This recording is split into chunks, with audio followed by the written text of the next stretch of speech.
Lúc này căn phòng Kiếm Tâm đang ở bỗng nhiên có một làn khói lạ thường, mà cô gái trong căn phòng vẫn chưa phát hiện ra. Kỳ lạ, mùi hương ở đâu vậy? Kiếm Tâm mở mắt xem xung quanh như thế nào thì mới phát hiện ra, nguy rồi, là độc. Lúc này phát hiện có khói độc thì đã quá muộn, chất độc liền thấm vào cơ thể rồi ngất đi. Trước khi ngất đi cô ấy vẫn còn lo lắng cho sư huynh của mình. Hoa sư huynh, mau chạy. Hoa sư huynh. Chuyển cảnh đến một nơi khác. Lúc này tên hạ độc đã lộ diện thì ra là ông chủ của khách điếm, mà trông có vẻ là bị đe dọa.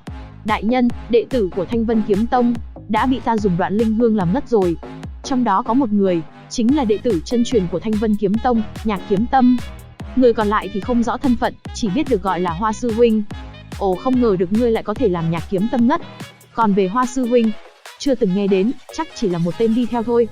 Cũng nhờ có ẩn tức phù của đại nhân, ta mới không bị chúng phát hiện. Ha ha, lần này ngươi lại lập được đại công rồi. Đại nhân, vậy thê tử và con trai ta, yên tâm, chúng vẫn sống yên lành. Bây giờ ta sẽ dẫn người đi gặp chúng. Kêu một tên ma tu đi giữ lời hứa có phải là một câu chuyện cười không? Ta đại nhân. Tế luyện sau cùng, cuối cũng sắp hoàn thành rồi. Số 3, số 4. Đến khách điểm, bắt hai đệ tử của Thanh Vân Kiếm Tông đến đây. Chuyển cảnh đến khách điếm lúc này Nhạc Kiếm Tâm đã tỉnh dậy. Ngươi tỉnh rồi. Hoa sư huynh. Không đúng, chúng ta mau đi thôi, nơi này rất nguy hiểm. Thanh Vân liền nhìn tiểu sư muội không chớp mắt. Ngươi, sao ngươi lại không sao? Với thực lực của Hoa sư huynh thì phải bị ngất nhanh hơn mình chứ.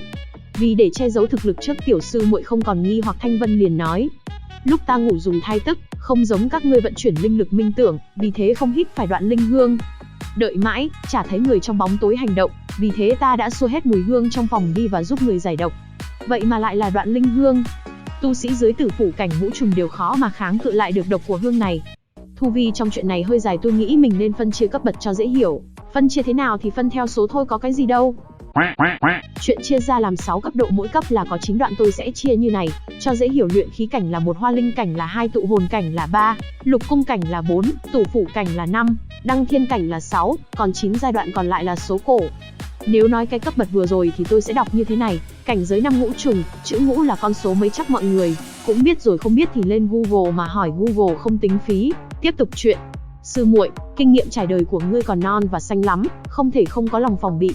Nếu như lần này ngươi ra ngoài làm nhiệm vụ một mình thì hậu quả không dám nghĩ đến. Đa tạ sư huynh đã cứu. Kiếm Tâm sau này nhất định sẽ chú ý nhiều hơn, chứ không phải là lấy thân báo đáp như mấy bộ phim Trung Quốc. Không ổn rồi chuyện này thì... Thanh Vân không nói câu nào liền rót một cốc trà xong rồi nói. Sư muội hà tất phải đa lễ như thế, đến uống chút trà cho ấm người đi. Nhạc Thanh Tâm gấp gáp nhận trà. Tạ sư huynh. Trong lời đồn Hoa sư huynh chỉ là đệ tử chân truyền lười đã thành tính, nhưng không ngờ được chỉ dặm 3 câu của hắn mà đã khiến ta ngộ ra sự ảo diệu của tu hành. Lúc nào cũng duy trì lòng cảnh giác, cứu mạng ta. Nói đến đây Kiếm Tâm liền nhìn lén. Tính cách chu đáo, ngoại hình cũng không tệ, đáng tiếc chính là tu vi. Đợi đã, mình đang nghĩ linh tinh gì thế? Thanh Tâm liền lên tiếng cắt ngang sự tưởng tượng của Kiếm Tâm. Sư muội, người không phục thế nào rồi? Khụ, đa tạ sư huynh quan tâm. Kiếm Tâm đã không còn đáng ngại gì nữa. Lẽ não, hắn có ý với mình. Ồ, vậy thì tốt. Bỏng như trên bầu trời liền có một đạo quan xuất hiện. À không, đó là thân ảnh chữ éo phải đạo quan. Tiểu sư muội liền phát hiện ra có điều bất thường.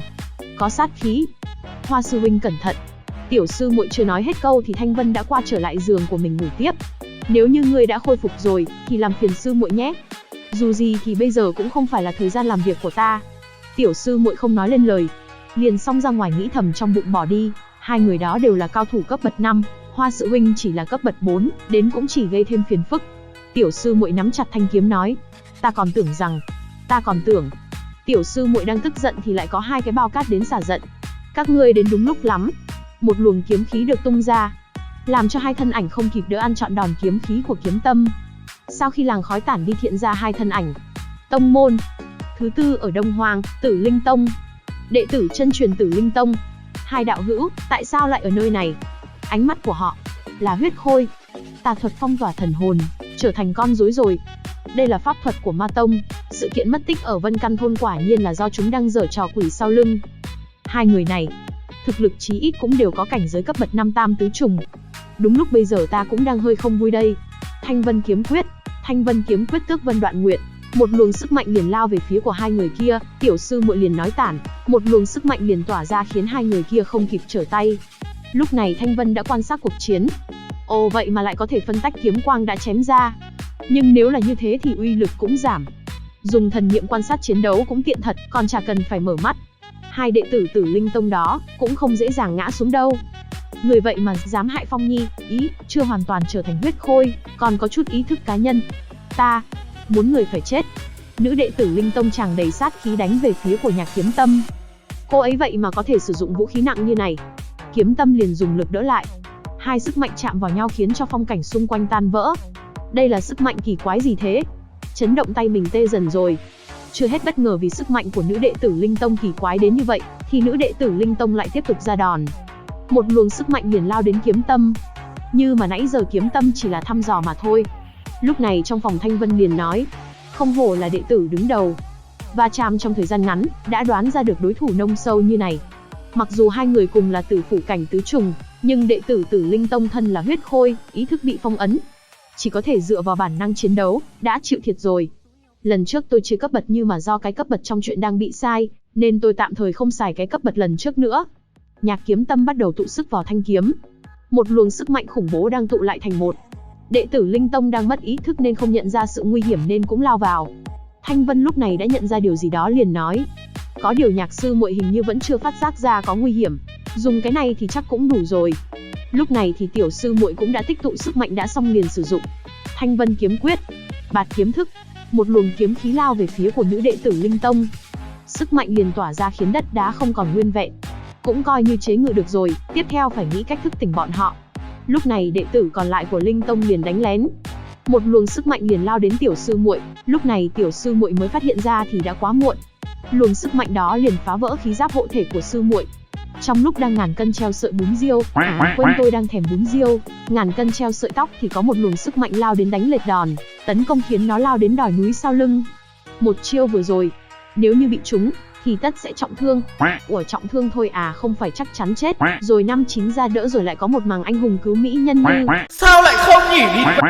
Tiểu sư muội dường như đã nhận ra sức mạnh đỡ cho mình là thứ thì. Ánh sáng màu lục đó là gì? Là lá cây. Rốt cuộc là ai đã ra tay cứu mình? Tiểu sư muội lúc này vẫn còn nghĩ rốt cuộc là ai đã cứu mình. Xem ra người đã giải quyết xong rồi. Kiếm Tâm nghi hoặc liền hỏi Hoa sư huynh, trước đó người. Thanh Vân liền cắt ngang, ta vẫn luôn nằm đây. Sao thế? Sư muội liền lấp bắp trả lời, không sao. Là mình nghĩ nhiều rồi, Hoa sư huynh dù gì chỉ là linh cung cảnh lục trùng, sao có thể có cách thức như thế? Sư huynh, nhân lúc chân linh của hai người này không còn, thì phải nhanh chóng đưa họ về tông môn. Mời các trưởng lão sắp xếp pháp trận tịnh tâm đuổi tà giải trừ huyết khôi thuật mới được. Nhưng như thế thì, người của ma tông sẽ chạy mất, lại đi gây họa cho nơi khác. Em, vì bách tính trong thiên hạ, Thanh Vân nghĩ thầm cũng chỉ vì 3 ngày nghỉ phép. Xem ra chỉ có thể để ta ra tay thôi. Sư huynh người đang muốn làm gì? Ta muốn dùng thần niệm tiến vào thức hải của họ, nhổ huyết khôi trùng ra. Sư huynh người điện rồi. Thức hải là nơi chứa đựng chân linh của tu sĩ. Hơi không cẩn thận, sẽ khiến cho chân linh bị hủy. Yên tâm đi, sư muội. Đợi đã. Sư huynh, lẽ nào người muốn đồng thời nhổ huyết khôi trùng trong người của hai người này? Đây là nghịch thiên đó. Thanh Vân cười rồi nói, cứu người như cứu hỏa, thao tác song song mới nhanh. Tiểu sư muội lo lắng nói, trọng điểm không phải là nhanh hay không nhanh, mà rốt cuộc là có an toàn hay không.